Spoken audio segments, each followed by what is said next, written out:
and welcome to Rwanda Now and Then again. This is a series where I go back through a diary that I kept for 2 years between 2007 and 2009 when I very first came to Rwanda as a voluntary services overseas sign language researcher.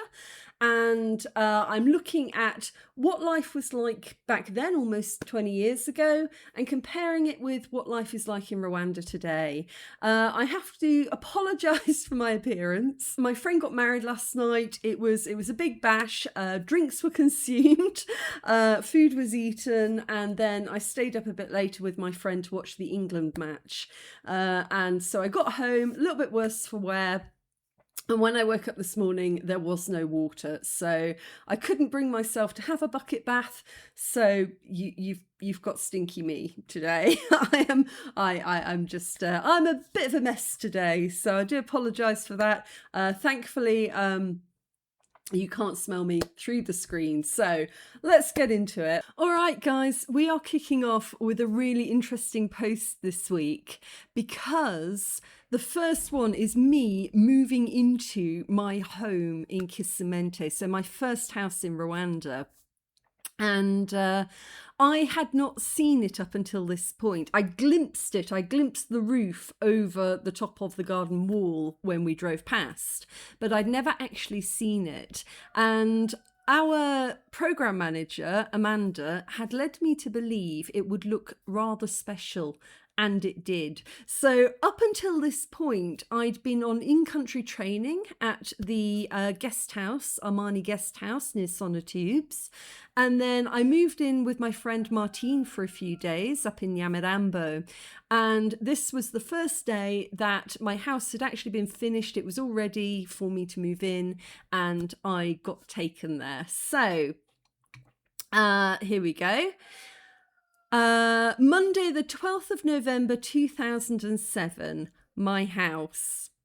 So, I washed my hair this morning. The system is to fill the big tub under the shower with cold water from the shower tap. I washed my face first, then bent my head over it and did my hair. So I'm just talking about how you take a bucket bath. And since then, I've actually made an entire video on how to take a bucket bath. And it's weirdly, it's been one of my more popular videos. So I think it's probably something a lot of people have been wondering about. If you're moving to a country where water isn't so free flowing, or if you're having water cuts in your area, then I think a lot of people have been curious about how you wash yourself using a bucket, because it sounds very straightforward, like, you know, you just sort of throw water over yourself, but there is kind of an art to it about, you know, doing the cleanest parts of your body first and then moving on to the more sort of unsavory areas so that you wash yourself in a clean way. Hopefully, I'm moving into my new home today. Will be really nice to finally unpack. I've been living out of a suitcase now for a couple of weeks, and I was just really looking forward to getting settled and having somewhere to call my own. So, 8 p.m. Rwandan time. This is a picture of my house. How special does that look? Even to this day, I have never seen a house like that in Rwanda before. Apparently I think it was a Rwandan lady and a German gentleman, and apparently the German guy was the one who built the house. But it's so unusual is, first of all, it was kind of an oval shape, sort of like this, whereas, you know, old traditional Rwandan houses are round, perfectly circular.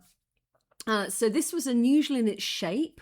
It was unusual in the roofing because traditional huts, they tend to have sort of grass roofs or kind of banana leaf roofs, whereas it was kind of like I don't know how to describe it. It was thicker than that. It was kind of like sticks.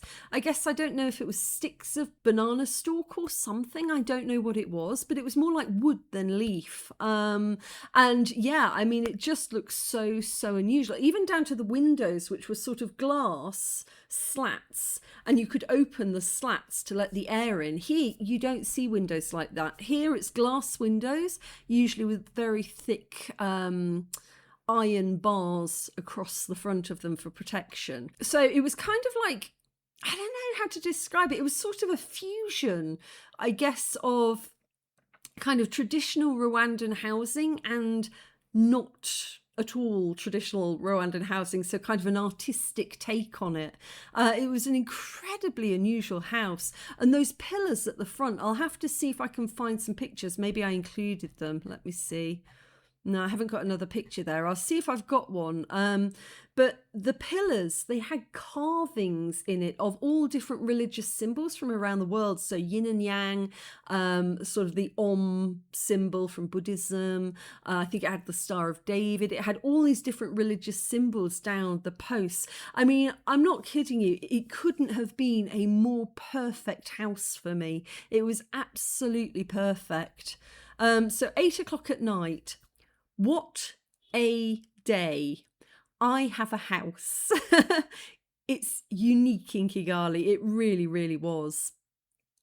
It has a wooden thatched roof with 2 bed knobs on, and the door has 2 carved posts. I'll try to take a picture. I can't quite believe it. I have no bedding yet. Let me start from the beginning. So, Martine, who I was staying with up in Nyamirambo, went to work before I got up this morning.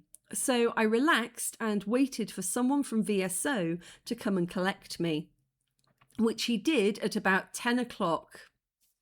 His name is Bosco.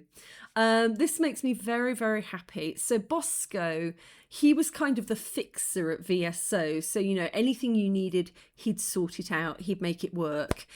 You could rely on Bosco. He was just the nicest, at the time, young man. And I say that because Bosco, he eventually left VSO and he went to work for the UN. And I can't remember where he went. He went off to different places. But when I moved back to Rwanda at the beginning of 2014, I had a house in Kanombe up near the airport. And it was just the strangest thing. I think I'd been living there for about a week in this beautiful house. And I came out, it was a mud road going up to the main tarmac road. And I was walking up the main road. Like I said, moved in about a week before. And as I'm walking up, this big white van just kind of screeches to a halt, skids to a halt on the opposite side of the road. And who jumps out of the car but Bosco? And like years later, he recognised me and he just came running over and he's like, Marion, you know, what are you doing here? And I'm like, Bosco, what are you doing here? And it turned out we were neighbours. So he went off with the UN, travelled around a lot, and then ended up living in Kanombe at the same time I did. At the same time, I'd just returned back to Rwanda. So he was one of the first friendly faces I saw again when I got back. He was just, still is, an absolutely wonderful guy. We went out, had a couple of beers, caught up. So Bosco was just he made all of our lives a lot easier. So I said he's a total star. He helps all the volunteers sort out their bank accounts, housing, whilst at the same time studying to be a lawyer in the evening. He's graduating next year, looking to specialise in verbal contract law or obligation law. He also started at VSO 5 weeks ago, so is pretty new too. Oh, it's funny, in my head he was like so good at what he did that I just assumed he'd been there forever, but he started the same time we did. But he's been working for other aid agencies like DFID, which at the time was the Department for International Development, so the British aid agency, the British Governmental Department for International Development, which no longer exists, thanks to, I think it was Boris Bloody Johnson. He also studied law in Congo. I was also saying how much I wish they'd stop fighting there so I could go and have a look. Maybe just call a day truce or something. Oof, that's a little bit of a bum note, to put it that way. Apparently the Congo River is indeed very beautiful. Yeah, I'd always wanted to go and see the Congo River Delta. So it sounds really silly, but when I was a kid, I think, well, no, I was probably in my teens at the time, Michael Crichton released a movie, I think it was called Congo? It was about the gorillas in DRC and somebody teaching one of them sign language. And in my teens, I found it fascinating. And also, I think it sort of spurred me on to learn sign language, which eventually is the entire reason I came to Rwanda. So in my head, it was kind of a weird horror movie. I think it was like they went to study sign language with gorillas in DRC, and then they encountered a tribe of like flesh-eating gorillas, and they kind of got chased by gorillas. So it was a really weird movie. I don't remember much of the plot. All I remember is thinking that DRC and the Congo River Delta was somewhere that would be really fascinating to go and explore, which says a lot about my mentality, really. It's like, flesh-eating gorillas, you say? I want to go there. What are you on, child? What are you on? But yeah, so I really wanted to go and visit DRC, but as a VSO volunteer, we were not allowed. We were not permitted to go to DRC or to Burundi. I've talked about Charlotte Wilson before, who was a VSO in 2000 who went to Burundi, and the bus was hijacked by rebels, and everybody on board, including Charlotte and her fiance, were shot. So it was, the security situation was considered such, you weren't allowed to go to DRC or to Burundi because insurance wouldn't cover it. So it was a dismissible offence. And, you know, I think that kind of spurred my intrigue a little bit more. Way later down the line, when I was no longer with VSO, I have been to DRC a couple of times for work and just as a tourist. And yeah, I can see why we weren't allowed to go, to be honest, because yeah, it's a dicey area of the world. But at the time, I was quite fascinated by the idea of visiting DRC. That was not a very politic thing to say. That wasn't a very compassionate thing to say, was, oh, maybe they could just have a day truce so I could go and have a look, because, you know, we're talking about a region of the world where you know, since 1994 in the genocide against the Tutsi in Rwanda, about almost 1 million people were murdered in 100 days in Rwanda. But since that point, around 5 million had been murdered in DRC as a continuation of that violence. Horrific human rights atrocities occurring pretty much every minute. So, you know, just to say, oh, could we just have a truce so that I could go and have a look, wasn't really the right tone to set there. But yeah, I was fascinated. I'd always had a very strong fascination with visiting DRC.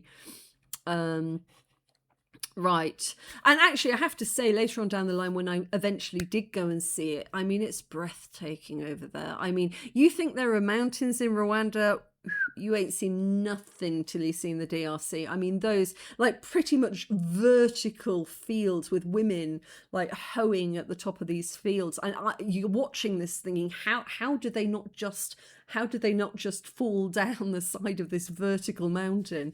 It's breathtaking. It's stunning. In fact, it would be one of the most beautiful places in the world if it was safe to go there. I think as a tourist destination, it is absolutely stunning. But not in my lifetime, I don't think. That's probably not going to be possible. So where did we get to? He dropped me off at VSO, where I had another tour of the offices and met the director, Alex, who was at the meal. So he was at the welcome meal that I went to in the last episode. He was really welcoming and explained some of the pluses and challenges of working here. I also had a really good chat with Amanda about my specific placement. So I was working with RNAD at the time. It was called Rwanda National Association for the Deaf. It's now changed to Rwanda National Union of the Deaf. In fact, it changed the name whilst I was working there, I think. I'm not too sure why, because association and union is it's kind of the same thing. But so apparently the organisation has unfortunately been through a bit of a rough time, reforming last March. Deaf politics to rival anything you could dream up in the UK. So the deaf community in any country, you know, it's people with their own language, their own history, their own culture, and an awful lot of politics. And if you've ever worked in the deaf community in the UK, politics is just continuous. Rivalry between organisations, like in the UK, you have the British National Union of the Deaf, which I used to work for, and then you have RNID, the Royal National Institute for the Deaf, and they're constantly kind of, or at least back when I worked there in sort of the early 2000s. So the BDA, the British Deaf Association, always used to call the other organisation, RNID, they always used to call them really not interested in the deaf. And they had this whole feud going on. Oh my God, looking back at it, it was so childish. But, we all thought it was very important and quite funny at the time. And it was the same. It's the same in Rwanda. Whenever you get sort of groups, and especially, I think it happens an awful lot it happens in business and private enterprise, but I kind of feel it happens an awful lot in the non-profit sector, in NGOs, because NGOs are all about passion. They're about personal interest, and often very personal interest. So people often, join the Association of the Deaf if they're either deaf themselves, or they have a loved one or a close family member who is deaf. Or, it's the same for things with all sorts of things like cancer charities and disability charities and human rights charities. There's often a very personal connection or bond involved in why people get involved in NGOs. And then when you get into that situation, and there's often a lot of hierarchy, there's often a lot of passion involved. And when you get lots of people who are really passionate in a room together, it can take on a life of its own. It can get a bit snipey at times. Yeah, basically office politics can just get a bit out of hand. So anyway, deaf politics to rival anything you could dream up in the UK, all based on the personality problems most NGOs face from time to time. The important thing to remember is that the current group are seriously committed and enthusiastic, and also apparently delighted to have me. I think I mentioned this in a previous episode, is, there were varying levels of sort of enthusiasm from the different the different local NGOs and local charities that VSO worked with. And I knew that my organisation really wanted me and wanted a volunteer because apparently they had actually turned up to the training that VSO had held about preparing to welcome a volunteer. And apparently that's not something that every organisation did. And I definitely learned a bit later on from other volunteers that, some of the organisations were a bit apathetic towards them. Whereas for me, apparently the organisation were very, very happy to have somebody coming, international volunteer. They really, they wanted to engage, and they turned up to do all of the preparation training and everything. So I felt like I was going into a welcoming environment, even though I hadn't met them yet. So I really hope I don't disappoint in that respect, but it's nice to feel wanted. So I had lunch at VSO. So if you turned up to VSO during the week, if you were there at the right time, they dished out lunch and you could just sit down and get a plate. And it was rice, beans and cassava. So cassava is ugali, so like a dough made from cassava flour. It's not got a lot of flavour on its own, but when you dip it in the beans, it's got a good flavour if you've got a good sauce. So rice, beans and cassava, which was new to me. That was the first time I'd ever had ugali. Never had it before. So yeah, I was kind of fascinated. I was kind of like squidging it in my fingers going, what is this strange substance? Which was new to me. It's the consistency of really thick Play-Doh. That's a good analogy. It's like Play-Doh, made from maize starch or something similar. It doesn't taste of much, but bulks out a meal really well and is yummy with beans. Quite a traditional meal, I think. Certainly fills you up. Yeah, it's an incredibly traditional meal. It is very calorie dense, so it doesn't look like much, the cassava dough or the maize dough, but it is very calorie dense. And I actually learned something the other day from my restaurant staff, which I didn't know before, but apparently ugali is gendered. So basically, at the restaurant, we feed our staff. So staff eat when they're leaving after a morning shift and when they're arriving before an evening shift. And one of the meals that we provide is ugali. So a couple of times a week we make that with a sauce. So apparently we were getting complaints from the male waiters because we were serving cassava dough, cassava ugali, and apparently cassava is for women, because apparently cassava has fewer calories in it than maize. So there's two types of ugali you can make: the cassava one, which doesn't smell of anything, and the maize one, which, I don't know, people have different reactions to it. I don't like it so much. I feel like it has a very strong cheese smell, like a cheesy smell. And apparently maize flour has more calories than cassava.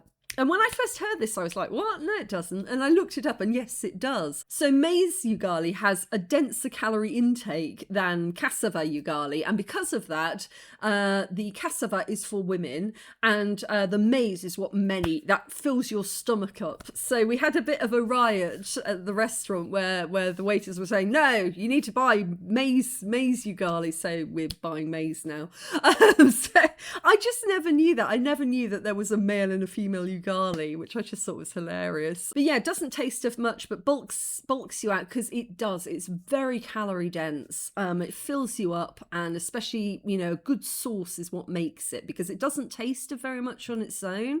So it's really important to have a really good sauce, like a bean sauce, tomato sauce, a meat sauce, peanut sauce. Yeah, it's good. Next, Bosco dropped me off at the British Embassy to register myself, and took Michelle, the administrator, onto immigration to put my passport into the visa system. Yeah, okay, so this is back in the days when the UK actually cared about its citizens. I don't mean to sound harsh, but back then, I mean, Rwanda was still considered sort of out in the sticks. It was sort of an area that very few, expats really went, which has changed over the years. Now there are a lot of expats, and, it's considered a very, very safe country. Back then, not so much. But basically, when any British person arrived in the country, they registered with the British Embassy. And the moment that you did that, you were put on a mailing list. So if anything was happening, if there was a security alert, or we had a few alerts about earthquakes, because this is a seismic region, and every now and again when the volcanoes get restless, we go through a sort of a seismic activity period where we get a lot of earthquakes, and back then, occasionally there were security risks or health concerns.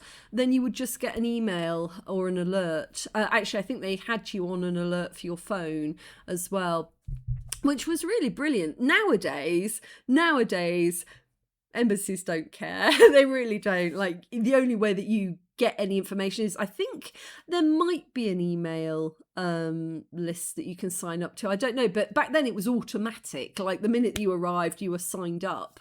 But nowadays you have to go to the British Foreign Office website and read their updates on the website. I think you can sign up for alerts, but basically nowadays what I do is I sign up for Google Alerts. So Google Alerts in Rwanda, and then I see, like, once every couple of days I'll get like a list of things that are happening in Rwanda that Google has identified in the news, and I can browse it or delete it. But yeah, I feel like we were way better taken care of back then. Like, you felt like your government actually cared. But nowadays I don't think they do it, because I think it's just like staffing time and things like that. It's like too labor intensive or something. But yeah, that did stop by the time that I returned to Rwanda the second time. Anyway, yeah, then they took my passport to immigration because I needed to get my visa. So whilst I was waiting outside for them to come back and collect me outside the VSO office, I got talking to one of the guards. Most guards and police here are ex-RPF. So RPF is the Rwandan Patriotic Front, and that's the army basically. And a lot of house guards and, people working in banks and, things like that as guards were ex-RPF, and incredibly well trained and disciplined.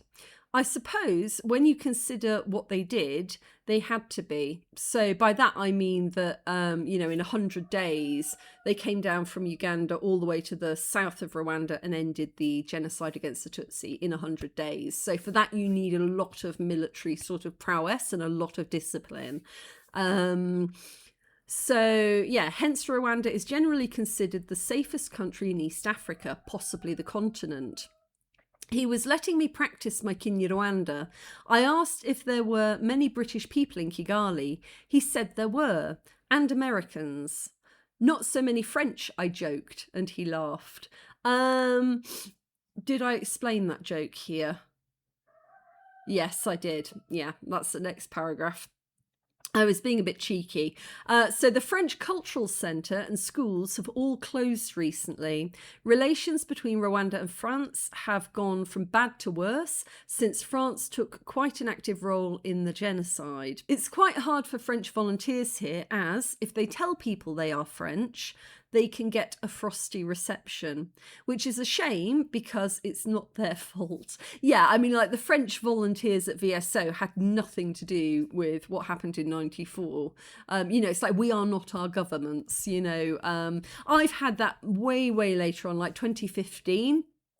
Rwanda and the UK fell out because the UK did something they shouldn't have done, which I will probably cover much later on. But anyway, I ended up overseeing some volunteers who were doing Umuganda, which is National Community Service Day. And as we were leaving, some people started to surround us and started to demand that I answer for what my government had just done. And I was sitting there thinking, well, I don't agree with what my government's just done, but I'm also not my government. I don't speak on behalf of the British government. I am British, but I'm not my government, So it's the same for the French back then. And periodically through the years, I think the French got thrown out, the Germans got thrown out, the Belgians got thrown out, and the British got put in the doghouse. So, over the years, there's been various sort of diplomatic hoo-has going on, and whoever was in the doghouse at that time got a bit of a difficult time of it. So at that point, it was the French, and literally they closed down the cultural centre and the French schools and all of that. And this is around about the time that the country was switching from francophone to anglophone in schools. But we'll probably get into that a bit later on. Anyway, after all that, we dropped Michelle off and Bosco took me to open my bank account. Oh my goodness. Oh, this could be interesting. The process is like watching paint dry, but eventually we managed it. He also took me on a tour and pointed out things like the Parliament, the courts, the President's house, the Belgian embassy, where there is a doctor, the local clinic. We also passed the Milkoline. It is the Milkoline. It's just Milkoline. We also passed Milkoline, or Hotel Rwanda, as many would know it. It's a 5-star hotel in the middle of Kigali, right opposite the UN, where the hotel manager, Paul Rusesabagini, sheltered and saved the lives of many Tutsi during the genocide. It's open for business again now, and you can go and relax in the cafe or take a dip in the pool, which people were reduced to drinking from. I will go one day just to see the building. Okay. I have actually spoken about this in a previous episode of Rwanda Now and Then. Remember that this is the blog that I'm writing at the time. I was 26 years old. I'd been in the country for probably less than 2 weeks. I was just having a little bit of a look around. Before leaving for Rwanda, like almost every Westerner at that time, the only film I'd ever seen or depiction of Rwanda I'd ever seen was the film Hotel Rwanda, which was a very, very Hollywood spin on the story of a hotel manager during the genocide and how he protected people inside the hotel at that time. I didn't know then everything that I went on to learn, and you will learn alongside me in this blog. But I'm just writing life as it happened to me at that time. And all I knew then was Hotel Rwanda, good film, you know. And then here I was standing opposite Hotel Rwanda looking at the building. There's a lot more to all of that. A lot more to all of that, which we'll probably get into later on, and which I have touched on in previous episodes of this series. The thing that makes me laugh is that I'm saying there that trying to open a bank account was like pulling teeth or watching paint dry. Nothing has changed on that front. I recently did a video about trying to open a bank account for my business. If anything, it's got 100 times worse. I mean, honestly, just like general day-to-day administration in Rwanda has never managed to really take off, you know, and become something that's easy. You know, online processes here are very, very difficult even to this day. And it's funny that in 20 years, Rwanda still hasn't managed to tackle that issue. I don't know. I think it's probably worthy of its own video. We'll move on. So that evening, I moved into my new home. I don't think I can describe it, so we'll need to take some photos. I've mentioned before, my camera was stolen quite early on into my arrival in Rwanda. And back then, you know, it was like a digital camera, but it wasn't on my phone, and it was probably something like, I don't even think it was 720p, you know, it was like really poor quality. And back then as well, it was a different culture. You didn't take photographs of everything. You didn't take selfies. You didn't photograph your food. You know, all these things that I find really, really common and normal to me today were not things that I did back then. There just wasn't a culture of it. So I ended up taking very, very few photographs of Rwanda, which is something that it really makes me sad now, because I would love to have had that footage. I'd love to be able to actually show you what I'm talking about back then and compare it with today, but, you know, too late. So anyway, there's no other house quite like it. At least I won't forget where I live. The roof is a high wood thatched structure. The whole thing is oval, so rooms are a very funny shape. The gate is bright yellow.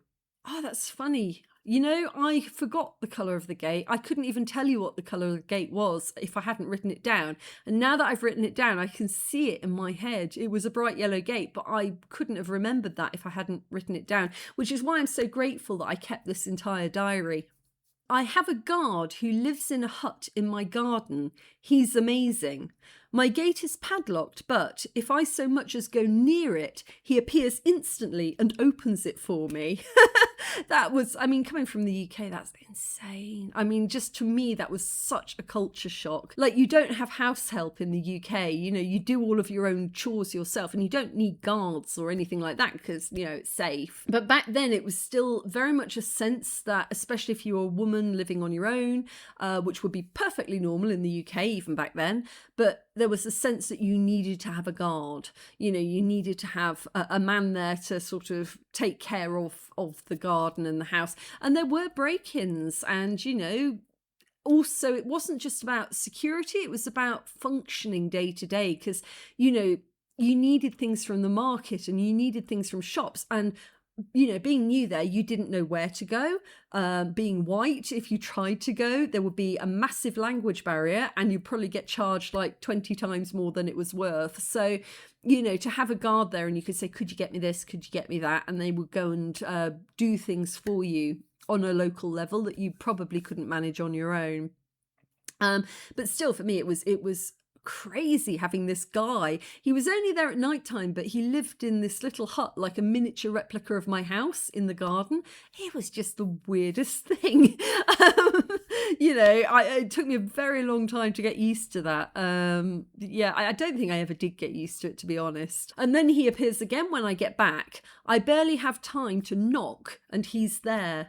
Very strange indeed. It's nice he's got his own hut though. Martine's guard had a room attached to her house and it felt a bit intimate. Yeah, so you literally got this strange guy that you don't know living in your garden, or in Martine's case, in a room on the side of a house.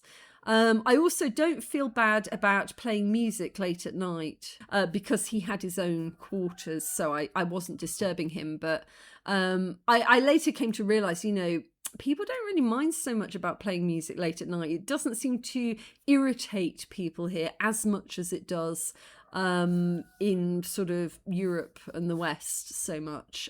So if I had been playing music late at night, I don't think he would have complained. I don't think he would have seen that as something irritating. Whereas in my mind, I was very conscious of the noise that I was making in the house because there was somebody else living in the garden. Right.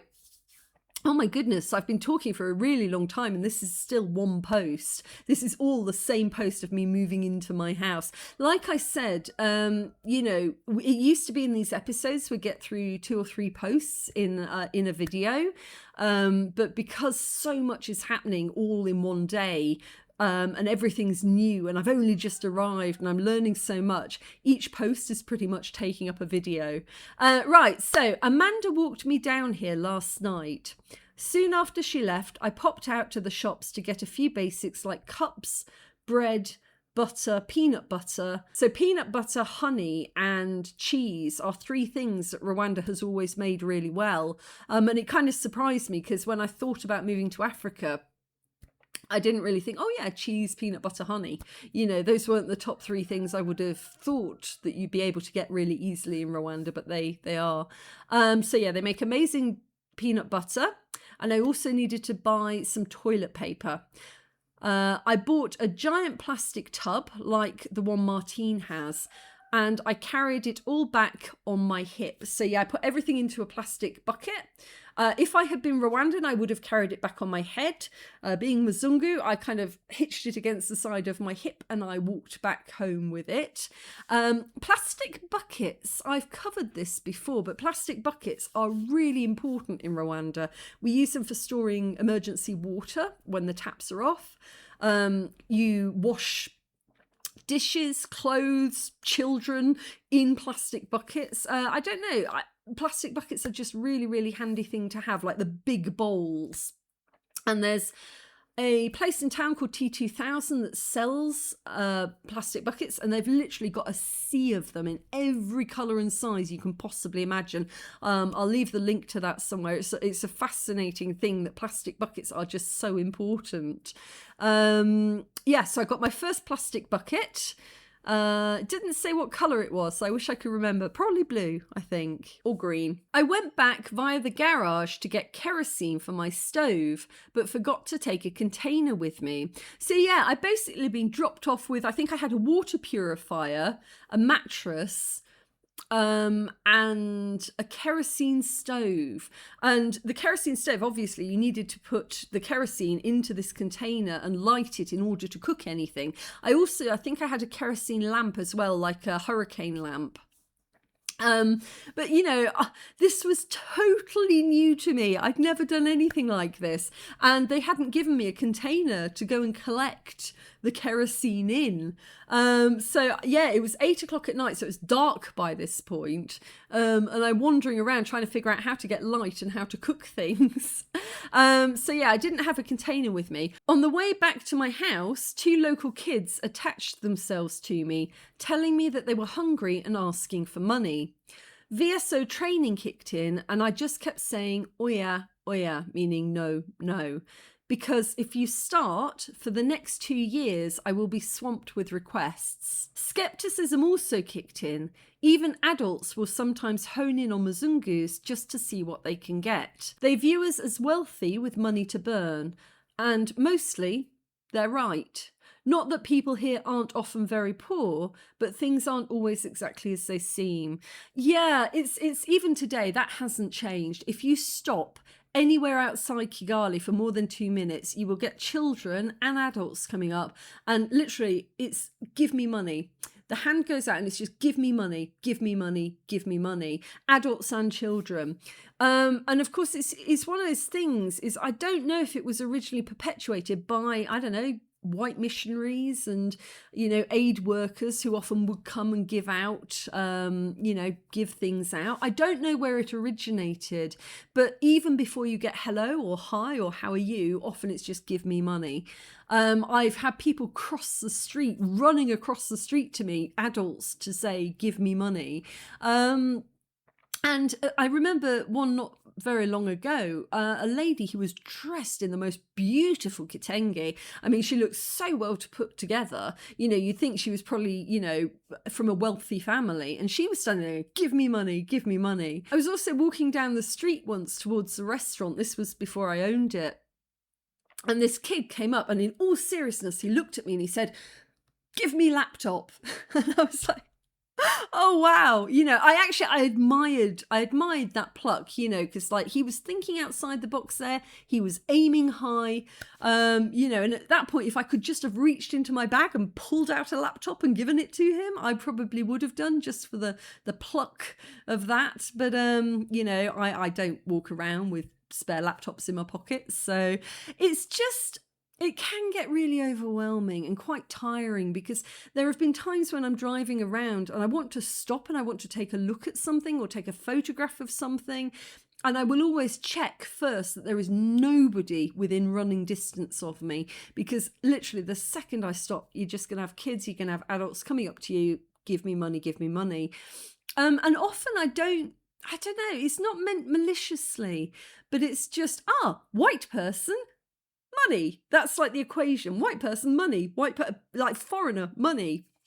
And that's all you become. That is all that you are. And fine. I mean, people haven't got much money. In the villages, people are dirt poor, like literally hand to mouth poor. But it's also the case in Rwanda, it's very, very densely populated. So you are almost never, ever, ever anywhere in the country where you're not surrounded by people. So, just sort of walking off and looking at things and wandering around on your own is not usually a possibility in Rwanda. I watch Asha Rise Out and I watch her videos from Cameroon, and I actually I feel a bit jealous, because she does stop off on her bike and she just wanders around and goes into like the bush and looks at a river, and she's on her own. And, you cannot do that. The only time I get to do that is when I go back to the UK, or I think I had a moment at Nyandungo Eco Park where I realised that I was standing in a bamboo forest on my own and there was nobody else. And it was just like, but usually it's very, very densely populated in Rwanda, and wherever you stop, you're going to get people going, give me money, give me money, give me money. So we'd actually had some training in VSO, and also we had training from Rwandan VSOs, which I think made the difference, because, if it's just sort of a white guy in London telling you don't give out your money, you're like, oh yeah, but your heart's like, oh, but maybe I should, probably I should. But when you get into Rwanda and then you're meeting VSO program staff who are Rwandan, and they're saying, no, you don't always have to do that. You don't always have to empty your pockets every time somebody asks. It's okay to say no. Then you start to believe it a bit more, and that's why it was so important to come with VSO for me, because the network of older volunteers and Rwandan program staff, they were people who had seen it all and done it all before, and they could give you really solid advice, and you always had somebody that you could go and ask if you were uncertain.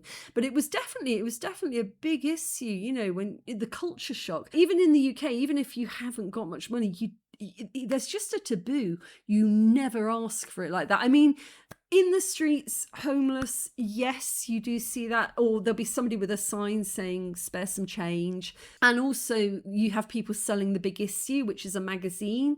And homeless people sell it on the street to make money so that it doesn't feel like begging. It's kind of providing a product for money, which was an excellent idea.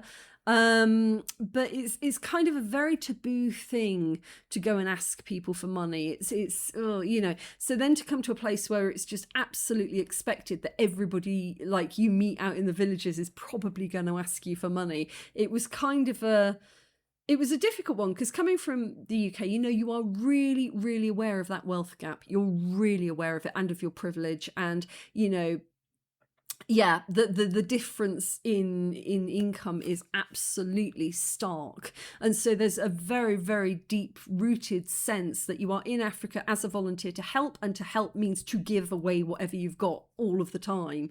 But then, of course, you know, if you follow that logic through to the end, you end up with nothing, and you can't help anybody if you haven't got anything. And it's kind of, you know, over the years I have absolutely I have sponsored people through education. I have bought equipment like sewing machines for people, but there've always been people that I know and I've had an actual relationship with. And, you know, I try to help in the ways that I can help, but you can't just empty your pockets every single time somebody says, give me money, because you don't know them. It's like, you haven't got that amount of money. I feel a bit less odd about it when people say, you know, give me cookies is something people often ask children, and give me pen or give me pencil. I had that recently. I stopped off to look at a waterfall and some kids came running up and they were really polite, actually. They were really nice, and we had a bit of a chat before they said, you know, give me pen. And then I did have a couple of pens, so I gave them to them, because pens, you know, that's something really useful and you can use that for school. It's a really difficult one. Even today I struggle. For me, I don't stop off to look at things because I just don't want to get that constant give me, give me, give me, give me. Everybody deals with it differently. You know, there have been times when I have reached into my pocket, but you know, it's few and far between, I will say. You know, you find your own ways of helping when you can. I don't know. Let me know how you deal with it. If you live here, let me know how you deal with it. Anyway, when I realised that I hadn't got anything to carry the kerosene in, I was crestfallen. Yeah, because like I'm sitting there in a house in the dark, can't cook anything. You need kerosene for everything back then. And I was absolutely dismayed because I hadn't got a container to buy the kerosene. So it's going to be a very dark and hungry night on my mattress. The one kid who had hung around after I'd said, no, I'm not giving you any money, he said something and dashed off. About 10 minutes later, I was still standing there. Another guy came up and explained again that I would need something to carry the kerosene in, and would I like to give him some money to go and get something for me, a container for me. To which I replied, I think the kid has gone to get something.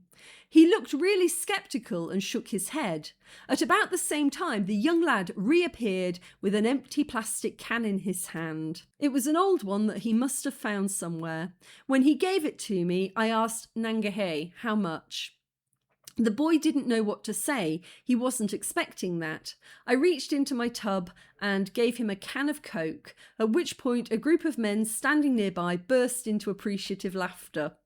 So I don't think I had any money on me, but I gave him a can of Coke, and you know, thank you very much for saving my arse and bringing me this can so that I could take some kerosene home. I gave the plastic can to someone else to fill up.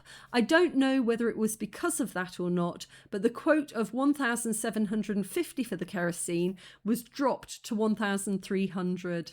So yeah, they lowered the price for me, which that was really nice of them.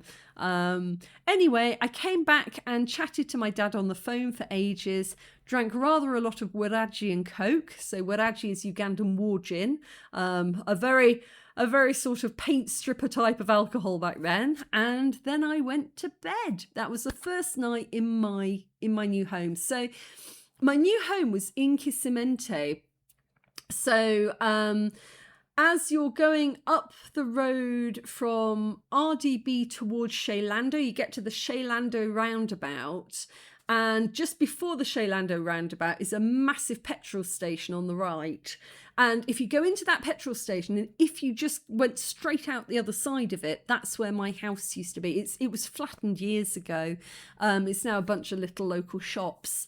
But there was a petrol station where that petrol station now is. Actually, there were two things. There was a much, much smaller petrol station. I think it was blue, tiny petrol station, and then there was a bar called VIP. But the area is still kind of recognisable, sort of, but it's changed a huge amount. But yeah, I was just on that cobbled road, going down from Shaylando roundabout to the Sonotubes roundabout, and yeah, and I spent my first night trying to get kerosene so that I could light my hurricane lamp and cook something.